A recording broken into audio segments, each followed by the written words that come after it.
बाबा फरीद साहब जी तां ही ते सानू एक गल समझाते ने, फरीदा जे तू अकल लतीफ काले लिख ना लेख, आपनड़े गिरीवान में सिर नीमा कर देख। बाबा फरीद साहब जी कहते मैं सियाणा ही ओनू मनदा, वो सुजान है, अकल वाला है, ओदे कोली इलम है, ओदे कोली दुनिया दा ज्ञान है, ओदे कोली दुनिया दी सियानप है, जो काले लेख नहीं लिखदा।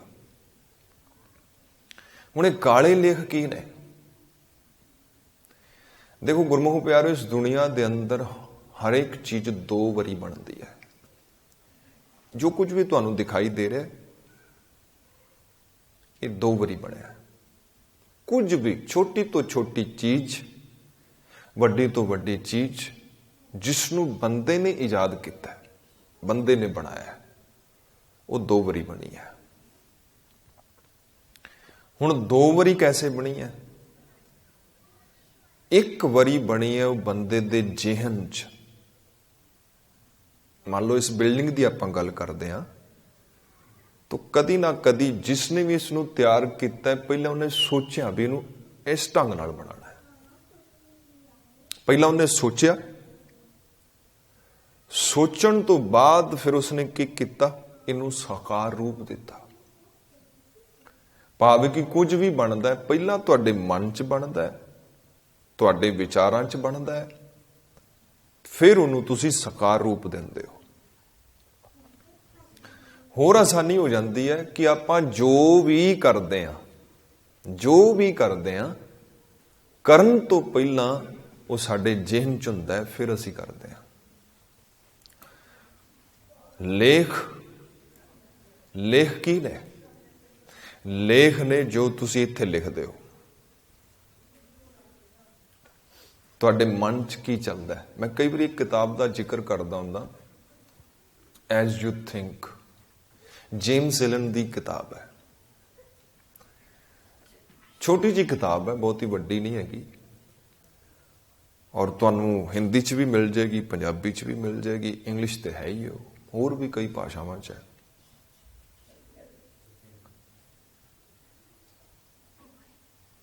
पहला तुहाडे मन च बनदा है, फिर साकार रूप। तुसी लिखिया, अगर काले लेख तुसी लिख दिओ, तुहाडे कर्म काले हो जाणगे। इनू गुरु साहब जी कहंदे जो बीजै सो लूणा है। हुण देखो ना, कोई किसान है, उन्हें जो धरती च बीजना है पैदा उही होना है ना। ऐसा तो नहीं भी बीजदा कुछ और है तो पैदा कुछ और हुंदा है। अगर उसने बीजन लग्या ध्यान दिता है भाई जो मैं बीज बीजदा इसकी क्वालिटी चंगी है, वधिया है, तो इसका अर्थ है उसकी पैदावार भी वधिया होएगी। पर जेकर उसने बीजन लगे ध्यान नहीं दिता भी जो मैं बीजदा पिया हाँ वो अच्छी क्वालिटी का नहीं हैगा, चंगा नहीं हैगा, तो गुरमुख प्यारिओ दी पैदावार की होएगी? बीजण तो बाद वो भावें जिन्नी मर्जी मेहनत कर लै, जिन्नी मर्जी खाद दवाई दे दे, जिन्ना मर्जी वो मेहनत करे, जदों बीज ही चंगा नहीं है तो उहदी बाद दी मेहनत की करेगी? बटक बीज मैं रब रहो जाको तीन लोक बिथार। गुरु साहब जी कहंदे कदी बटक देखिया तुसीं? कितना वड्डा रुख है और इतना विस्तार है उहदा, ते जदों बटक दा बीज तुहाडे हत्थ च हुंदा है, तुसीं कल्पना भी नहीं कर सकदे भी इन्ना वड्डा रुख जिहड़ा है वो छोटे जे बीज दे अंदर लुकिया हुआ है। छोटे जे बीज दे अंदर इन्ना विस्तार उस रुख दा, इन्ना विशाल है वो, पर है किदे सी जी? छोटे जे बीज च। कोई सोच भी नहीं सी सकदा भी इन्ना वड्डा रुख छोटे जे बीज च कैसे बंद हो सकता है। बस इसी तरह गुरमुखो ਜਿਹੜੇ ਤੁਹਾਡੇ ਵਿਚਾਰ ਨੇ ਉਹਨਾਂ ਵਿਚਾਰਾਂ 'ਚ ਹੀ ਤੁਹਾਡੇ ਵੱਡੇ ਵੱਡੇ ਕਰਮ ਛਿਪੇ ਹੋਏ ਨੇ, ਜਿਹੜੇ ਤੁਸੀਂ ਕਰਨੇ ਨੇ।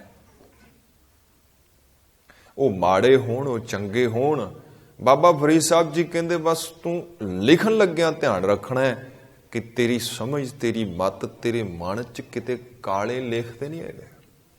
ਅਗਰ ਤੂੰ ਲਿਖ ਦਿੱਤੇ ਨੇ ਤੇ ਸਮਝ ਲੈ ਫਿਰ ਉਹ ਸਾਕਾਰ ਹੋ ਜਾਣਗੇ। ਅੱਜ ਨਹੀਂ ਤੇ ਕੱਲ ਸਾਕਾਰ ਰੂਪ ਉਹਨਾਂ ਲੈ ਲੈਣਾ।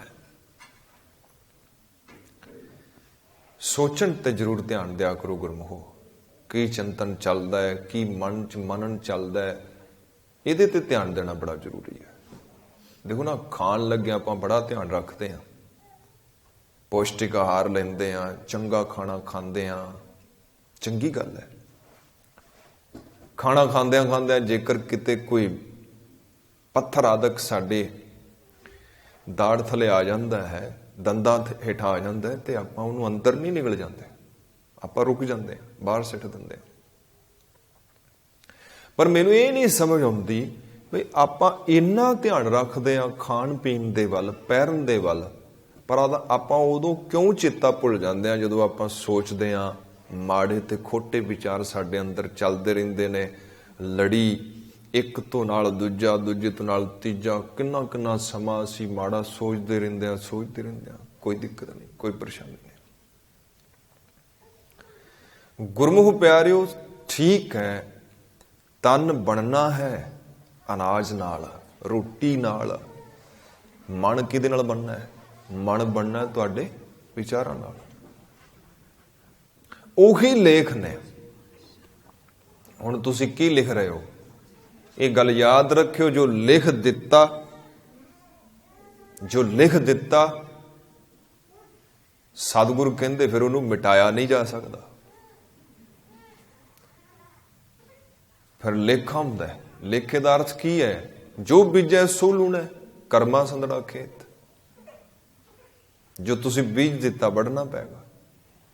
ਹਾਲਾਂਕਿ ਹੋ ਸਕਦਾ ਹੈ ਜਿਹੜੀ ਇਹ ਧਰਤੀ ਹੈ ਨਾ, ਜਿਹਦੇ 'ਚ ਕਿਸਾਨ ਬੀਜ ਬੀਜਦਾ, ਹੋ ਸਕਦਾ ਕਦੀ ਆਪਣਾ ਸੁਭਾਅ ਬਦਲਦਾ ਹੈ। ਤੁਸੀਂ ਬੀਜੀ ਕਣਕ ਹੈ, ਪੈਦਾ ਚਣੇ ਹੋ ਗਏ। ਬੀਜਿਆ ਮੱਕਾ ਸੀ, ਪੈਦਾ ਬਾਜਰਾ ਹੋ ਗਿਆ। ਹਾਲਾਂਕਿ ਐਸਾ ਹੋ ਨਹੀਂ ਸਕਦਾ, ਪਰ ਫਿਰ ਵੀ ਹੋ ਸਕਦਾ ਕੁਦਰਤ ਬਦਲਦਾ ਇਸ ਨਿਯਮ ਨੂੰ। ਪਰ ਇਹ ਗੱਲ ਯਾਦ ਰੱਖਿਓ, ਜੋ ਸਰੀਰ ਰੂਪੀ ਧਰਤੀ ਦੇ ਅੰਦਰ ਤੁਸੀਂ ਬੀਜ ਦਿੱਤਾ, ਜੋ ਤੁਸੀਂ ਲਿਖ ਦਿੱਤਾ, ਉਹ ਨਹੀਂ ਬਦਲ ਸਕਦਾ, ਪੱਕਾ ਹੋ ਗਿਆ।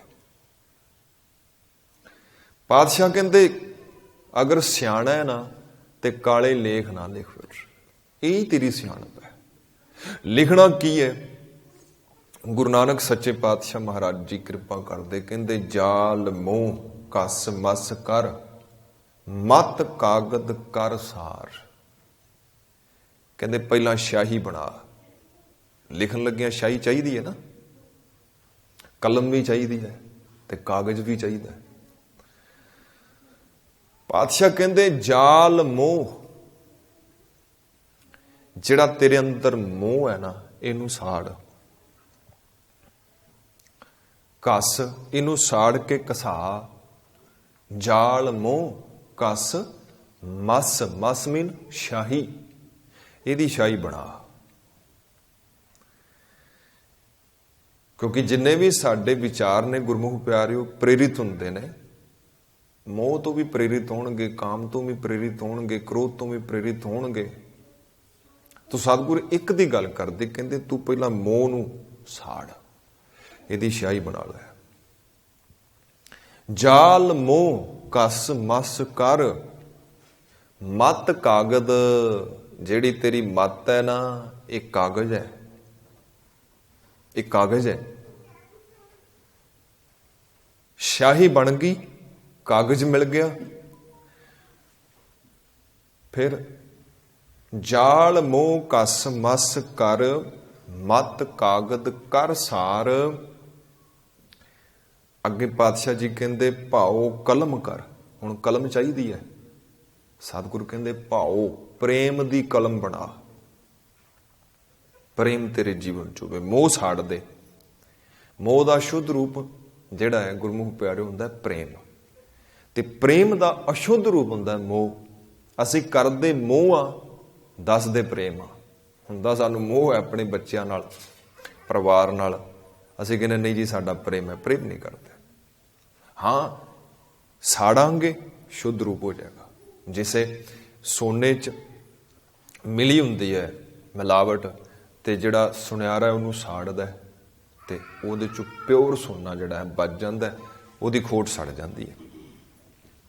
ਜਾਲ ਮੋਹ ਕਸ ਮਸ ਕਰ, ਮਤ ਕਾਗਦ ਕਰ ਸਾਰ, ਭਾਉ ਕਲਮ ਕਰ, ਚਿੱਤ ਲਿਖਾਰੀ। ਜਿਹੜਾ ਤੇਰਾ ਚਿੱਤ ਹੈ ਉਹ ਲਿਖਾਰੀ ਹੈ, ਉਹ ਲਿਖੇਗਾ। ਦੇਖੋ ਨਾ, ਅੱਧਾ ਘੰਟਾ ਤੁਸੀਂ ਥੋੜਾ ਜਿਹਾ ਆਪਣੇ ਵੱਲ ਧਿਆਨ ਦਿਓ, ਸ਼ਾਂਤੀ ਆਰਾਮ ਨਾਲ ਬੈਠ ਕੇ, ਫਿਰ ਦੇਖੋ ਕੀ ਕੀ ਤੁਸੀਂ ਲਿਖਦੇ ਹੋ। ਕਿੰਨਾ ਕੁਝ ਅੱਧੇ ਘੰਟੇ 'ਚ ਲਿਖ ਦਿੰਦੇ ਆ। ਤੇ ਜੇਕਰ ਹੋਰ ਸੁਖਾਲਾ ਕਰਨਾ ਹੋਵੇ, ਮੈਂ ਬੇਨਤੀ ਕਰਾਂਗਾ ਖਾਲੀ ਕੋਨੇ 'ਚ ਬੈਠ ਜਾਓ ਕਮਰੇ 'ਚ, ਇੱਕ ਕਾਗਜ਼ ਲੈ ਲਓ, ਇੱਕ ਪੈਨ ਲੈ ਲਓ ਔਰ ਲਿਖੋ। ਸੋਚ ਕੇ ਨਹੀਂ ਲਿਖਣਾ, ਜੋ ਚੱਲਦਾ ਉਹ ਲਿਖੋ, ਜੋ ਤੁਹਾਡੇ ਚਿੱਤ 'ਤੇ ਚੱਲਦਾ ਪਿਆ ਉਹ ਲਿਖੋ। ਸੋਚਣਾ ਵਿਚਾਰਨਾ ਨਹੀਂ, ਘੜਨਾ ਨਹੀਂ, ਬਣਾਉਣਾ ਨਹੀਂ ਆਪਣੇ ਕੋਲੋਂ ਕੁਝ ਵੀ। ਜੋ ਊਟ ਪਟਾਂਗ ਚੱਲਦਾ ਲਿਖੋ। ਲਿਖ ਕੇ ਅੱਧਾ ਘੰਟਾ ਕਾਪੀ ਬੰਦ ਕਰ ਦਿਓ। ਫਿਰ ਪੂਰੇ 24 ਘੰਟੇ ਬਾਅਦ ਉਸ ਕਾਪੀ ਨੂੰ ਖੋਲੋ ਤੇ ਫਿਰ ਉਸ ਨੂੰ ਪੜ੍ਹੋ ਜੋ ਤੁਸੀਂ ਲਿਖਿਆ। ਫਿਰ ਤੁਹਾਨੂੰ ਪਤਾ ਲੱਗੇਗਾ ਕੀ ਚੱਲਦਾ ਤੁਹਾਡੇ ਅੰਦਰ। ਉਹੀ ਹੈ ਕਾਲੇ ਲੇਖ ਜੋ ਲਿਖੀ ਜਾਂਦੇ ਆ। ਭਾਉ ਕਲਮ ਕਰ ਚਿੱਤ ਲਿਖਾਰੀ। ਹੁਣ ਇੱਥੋਂ ਤੱਕ ਗੱਲ ਸਮਝ 'ਚ ਪੈਂਦੀ ਹੈ ਕਿ ਜਿਹੜੀ ਕਲਮ ਹੈ, ਜਿਹੜੀ ਸਿਆਹੀ ਹੈ ਔਰ ਜਿਹੜੀ ਵਿਚਾਰਧਾਰਾ ਲਿਖਣੀ ਹੈ, ਉਹ ਕੀ ਲਿਖਣੀ ਹੈ। ਹੁਣ ਗੁਰੂ ਸਾਹਿਬ ਅੱਗੇ ਦੱਸਦੇ ਨੇ। ਇੱਕ ਤੇ ਤੁਸੀਂ ਆਪਣੀ ਮਨ ਦੀ ਜੋ ਤੁਹਾਡੀ ਹੁੰਦੀ ਤੁਸੀਂ ਲਿਖੀ ਜਾਂਦੇ ਹੋ। ਸਤਿਗੁਰੂ ਕਹਿੰਦੇ ਉਹ ਕਾਲੇ ਲੇਖ ਨੇ, ਉਹਨਾਂ ਨੂੰ ਬਦਲਣਾ ਹੈ। ਜਾਲ ਮੋਹ ਕਸ ਮਸ ਕਰ, ਮਤ ਕਾਗਦ ਕਰ ਸਾਰ, ਭਾਉ ਕਲਮ ਕਰ, ਚਿੱਤ ਲਿਖਾਰੀ, ਗੁਰ ਪੁੱਛ ਲਿਖ ਵਿਚਾਰ। ਗੁਰੂ ਤੋਂ ਪੁੱਛ ਕੇ ਲਿਖ। ਕੀ ਲਿਖਾਂ ਸਤਿਗੁਰੂ? ਅਗਰ ਤੂੰ ਗੁਰੂ ਤੋਂ ਪੁੱਛ ਕੇ ਲਿਖੇਗਾ ਤੇ ਕਾਲੇ ਲੇਖ ਲਿਖ ਹੀ ਨਹੀਂ ਸਕਦਾ। ਅਗਰ ਗੁਰੂ ਨੂੰ ਨਹੀਂ ਪੁੱਛਦਾ ਤੇ ਤੂੰ ਕਾਲੇ ਹੀ ਲੇਖ ਲਿਖੇਗਾ। ਫਿਰ ਕਾਲੇ ਲੇਖ। ਸਤਿਗੁਰੂ ਕਹਿੰਦੇ ਗੁਰ ਪੁੱਛ ਲਿਖ ਵਿਚਾਰ, ਲਿਖ ਨਾਮ ਸਲਾਹ ਲਿਖ। ਆ ਹੈ ਅਸਲ ਲੇਖ। ਨਾਮ ਲਿਖ, ਸਲਾਹ ਲਿਖ। ਲਿਖ ਨਾਮ ਸਲਾਹ ਲਿਖ, ਅੰਤ ਨਾ ਪਾਰਾਵਾਰ। ਅਗਰ ਤੂੰ ਆ ਲਿਖੇਗਾ ਤੇ ਤੇਰੇ ਕਾਲੇ ਲੇਖ ਮਿਟ ਜਾਣਗੇ। ਚੰਗੇ ਲੇਖ ਲਿਖਣੇ ਤੋਂ ਸ਼ੁਰੂ ਕਰ ਦਿੱਤੇ।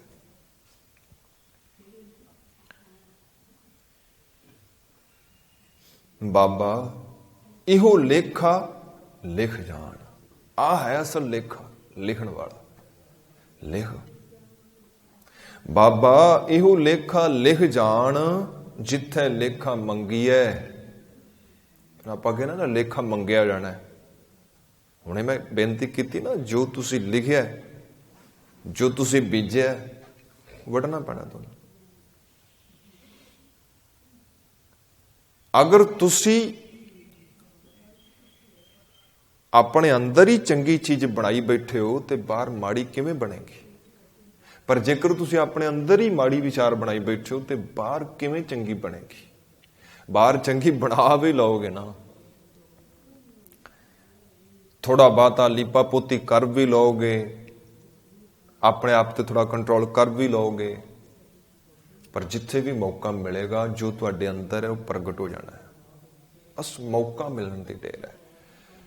ਕਈ ਜੈਸੇ ਮੇਰੇ ਵਰਗੇ ਸੱਜਣ ਬੰਦੇ ਹੁੰਦੇ, ਉਹਨਾਂ ਨੂੰ ਲੱਗਦਾ ਮੈਂ ਕ੍ਰੋਧ ਨਹੀਂ ਕਰਦਾ, ਮੇਰੇ ਜੀਵਨ 'ਚ ਗੁੱਸਾ ਨਹੀਂ ਹੈਗਾ, ਮੈਂ ਬਹੁਤ ਗੁੱਸਾ ਕਰਦਾ ਹੀ ਨਹੀਂ। ਗੁਰਮੁਖ ਪਿਆਰੇ, ਗੁੱਸਾ ਤੇ ਕਰਦਾ ਪਰ ਪ੍ਰਸਥਿਤੀ ਅੱਜ ਤੱਕ ਐਸੀ ਬਣੀ ਨਹੀਂ। ਬਣਨ ਦੀ ਬਸ ਦੇਰ ਹੈ, ਮੌਕਾ ਮਿਲਣ ਦੀ ਦੇਰ ਹੈ। ਅੰਦਰ ਦਾ ਜਵਾਲਾਮੁਖੀ ਫਟ ਜਾਣਾ ਹੈ ਉਸੇ ਵਕਤ। ਬਾਹਰੋਂ ਲੀਪਾ ਪੋਥੀ ਨਹੀਂ ਕਰਨੀ, ਅੰਦਰੋਂ ਚੀਜ਼ ਮੁਕਾ ਦੇਣੀ ਹੈ। ਦੇਖੋ ਜੇਕਰ ਟੈਂਕੀ 'ਚ ਪਾਣੀ ਹੈ ਤਾਂ ਟੂਟੀ ਦੇ ਰਾਹੀਂ ਆਏਗਾ ਨਾ, ਤੇ ਜੇਕਰ ਟੈਂਕੀ 'ਚ ਹੀ ਪਾਣੀ ਨਹੀਂ ਹੈਗਾ ਤੇ ਟੂਟੀ ਭਾਵੇਂ ਸਾਰੀ ਖੋਲ ਦਿਓ, ਆਉਣ ਲੱਗਾ ਪਾਣੀ ਜੀ। ਜੋ ਟੈਂਕੀ 'ਚ ਹੈ ਉਹ ਹੀ ਟੂਟੀ ਦੇ ਰਾਹੀਂ ਆਉਣਾ ਹੈ। ਅਗਰ ਦੁੱਧ ਪਾ ਦਿਓ ਤੁਸੀਂ ਟੈਂਕੀ 'ਚ ਤੇ ਦੁੱਧ ਆ ਜਾਏਗਾ, ਜ਼ਹਿਰ ਪਾ ਦਿਓਗੇ ਜ਼ਹਿਰ, ਸ਼ਰਾਬ ਪਾ ਦਿਓਗੇ ਸ਼ਰਾਬ। ਅਗਰ ਤੁਸੀਂ ਉਹਨੂੰ ਖਾਲੀ ਹੀ ਰੱਖਿਆ ਹੋਇਆ ਤੇ ਕੱਖ ਨਹੀਂ ਆਉਣ ਵਾਲਾ। ਉਹੀ ਆਉਣਾ ਜੋ ਅੰਦਰ ਹੈ। ਤੇ ਜੇਕਰ ਤੁਸੀਂ ਅੰਦਰ ਚੰਗਾ ਬਣਾਈ ਬੈਠੇ ਹੋ ਤੇ ਫਿਰ ਬਾਹਰ ਜਿਵੇਂ ਮਰਜ਼ੀ ਆਈ ਜਾਏ, ਕੋਈ ਦਿੱਕਤ ਨਹੀਂ ਹੈਗੀ, ਕੋਈ ਪਰੇਸ਼ਾਨੀ ਨਹੀਂ ਹੈਗੀ, ਕੋਈ ਧਿਆਨ ਰੱਖਣ ਦੀ ਜ਼ਰੂਰਤ ਨਹੀਂ ਪੈਗੀ ਕਿ ਮੈਨੂੰ ਇੱਥੇ ਆਪ ਬੋਲਣਾ ਚਾਹੀਦਾ ਹੈ ਕਿ ਨਹੀਂ ਬੋਲਣਾ ਚਾਹੀਦਾ। ਧਿਆਨ ਤਾਂ ਰੱਖਣਾ ਪੈਂਦਾ ਕਿਉਂਕਿ ਸਾਨੂੰ ਪਤਾ ਹੈ ਕਿ ਸਾਡੇ ਅੰਦਰ ਤੇ ਕੁਝ ਹੋਰ ਹੈ, ਉਹ ਬਾਹਰ ਨਾ ਆ ਜਾਏ। ਕਿਤੇ ਬਾਹਰ ਆ ਗਿਆ ਤੇ ਲੋਕਾਂ 'ਚ ਬੜੀ ਬੇਇੱਜ਼ਤੀ ਹੋਣੀ ਹੈ। ਸਮਾਜ ਹੈ, ਪਰਿਵਾਰ ਹੈ, ਲੋਕ ਕੀ ਕਹਿਣਗੇ? ਬਾਬਾ ਇਹੋ ਲੇਖਾ ਲਿਖ ਜਾਣ, ਜਿੱਥੇ ਲੇਖਾ ਮੰਗੀਏ ਤਿੱਥੇ ਹੋਏ ਸੱਚਾ ਨਿਸ਼ਾਨ। ਸੋ ਗੁਰਮੁਖ ਪਿਆਰਿਓ, ਗੁਰੂ ਤੋਂ ਪੁੱਛ ਕੇ ਲਿਖੀ ਹੈ। ਅਗਰ ਗੁਰੂ ਤੋਂ ਪੁੱਛ ਕੇ ਲਿਖਾਂਗੇ ਤਾਂ ਕਾਲੇ ਲੇਖ ਨਹੀਂ ਲਿਖ ਸਕਦੇ। ਫਿਰ ਅਗਰ ਗੁਰੂ ਤੋਂ ਨਹੀਂ ਪੁੱਛਦੇ ਤੇ ਫਿਰ ਕਾਲੇ ਹੀ ਲੇਖ। ਕਾਲੇ ਲੇਖ ਦਾ ਅਰਥ ਹੈ ਸਾਡੀ ਜ਼ਿੰਦਗੀ ਕਾਲੀ, ਸਾਡੇ ਕਰਮ ਕਾਲੇ, ਸਭ ਕੁਝ ਕਾਲਾ।